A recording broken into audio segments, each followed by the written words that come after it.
Hello views, আসসালামু আলাইকুম, আদাব।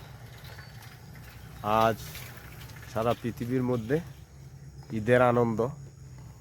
হয়তো সৌদি আরব তাদের সাথে অন্য অন্য দেশ তারা অলরেডি ঈদের নামাজ পড়ে ফেলছে, আর আমরা পড়ি নাই। আমরা আগামী দিন পড়ব, তাই আমরা আগামী দিনের ঈদ ঈদ ঈদ ঈদের নামাজ এটা করতে করতে করতে আমরা আনন্দ করতেছি। বললাম কেউ কষ্ট করতেছি, কেউ আনন্দ করতেছি, কারো টাকার সমস্যা আছে, কারো খানার সমস্যা আছে। ভাই কি ড্রেস কিনবো, মেয়েকে কি দিব, ছেলেকে কি দিব, বিবিকে কি দিব, মাকে কি দিব। ভাই ঈদের আনন্দ তো ঠিক আছে ভাই, কিন্তু একটা পুরুষ লোক কতটুক টেনশন আছে আর একটা পুরুষ লোক হইলেন জানতো না ভাই। একটা পুরুষই জানবো এই পুরুষ লোকটা কি টেনশনে আছে। রোজা আছি, কারণ আমি সবসময় থাকি এই রোজারই। নফল আবাদত করলে ভালো, সবাই থাকতে চেষ্টা করলে ভালো মনে করো।